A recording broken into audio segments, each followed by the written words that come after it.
Hola, soy Alejandro Rodríguez y en esta oportunidad quiero hablarte sobre el valor de una generación. A principios del siglo XX, el escritor Thomas Mann, ganador del Premio Nobel de Literatura, escribió un libro llamado La familia Buddenbrook. Algunos dicen que era parte de su autobiografía, de la historia familiar, de su propia familia. Y en ese libro él relata la historia de una familia en medio de 3 generaciones. Papá y mamá comienzan un microemprendimiento, una empresa muy pequeña desde la nada, trabajan muy duro, levantan ese pequeño negocio, sus hijos les acompañan. Esa segunda generación agranda, legitima la empresa, la hace creciente, florecer, expande los negocios que había iniciado el padre. Y luego una tercera generación que ya había nacido en la abundancia pierde y comienza a despilfarrar toda la riqueza que las otras 2 generaciones habían generado. Algunos economistas le llamaron a esto el síndrome Buddenbrook, que una generación comienza algo desde cero, pionera, visionaria, con todo el esfuerzo. La segunda generación la aumenta, la desarrolla, pero la tercera generación la pierde.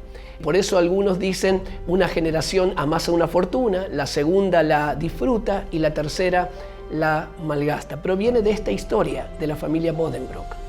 Diferentes generaciones respondiendo en forma diferente.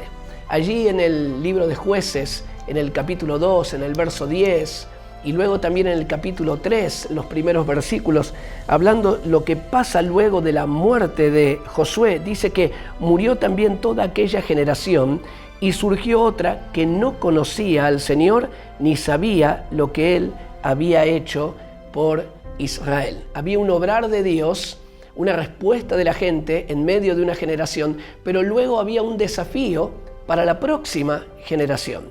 Y luego en el capítulo 3, dice que las siguientes naciones son las que el Señor dejó a salvo para poner a prueba a todos los israelitas que no habían participado en ninguna de las guerras de Canaán.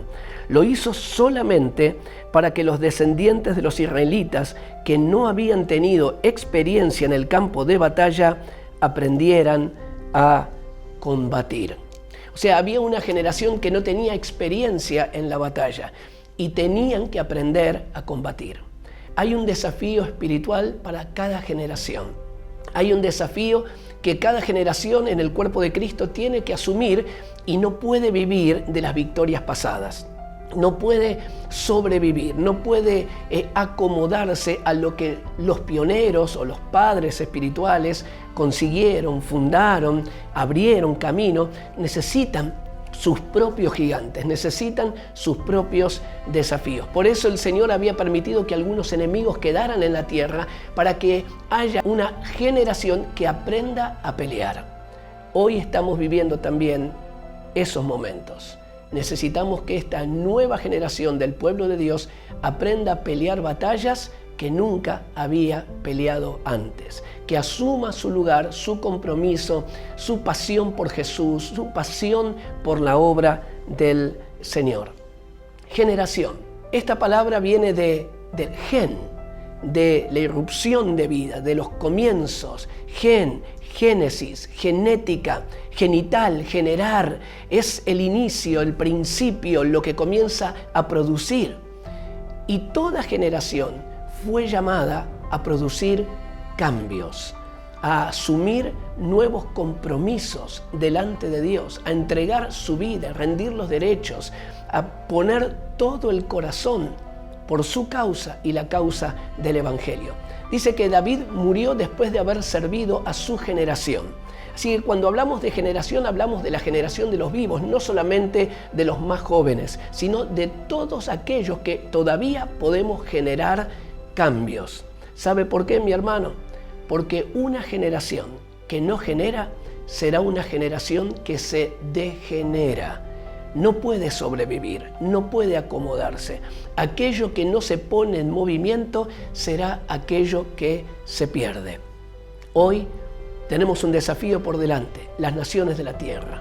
Tenemos nuevos campos misioneros, el campo misionero de las ideas, el campo misionero de la publicidad, de áreas de gobierno, de la economía, de la ciencia, de la tecnología, la salud, la industria, tantas esferas nuevas, tanta creatividad, tanta innovación como estamos hablando en estas cápsulas. Así que yo quiero animarte, si tenés 18, si tenés 88, que mientras Dios nos esté dando vida, seamos parte de esa generación que genera, de esa generación que inicia, de esa generación que produce cambios y que podamos comprender que estas nuevas batallas que tenemos por delante son una oportunidad que Dios nos da para generar una mayor musculatura espiritual. Por eso, usted y yo somos parte de esa generación que va a producir tremendos cambios espirituales en medio de las naciones. Dios te bendiga. Muchas gracias.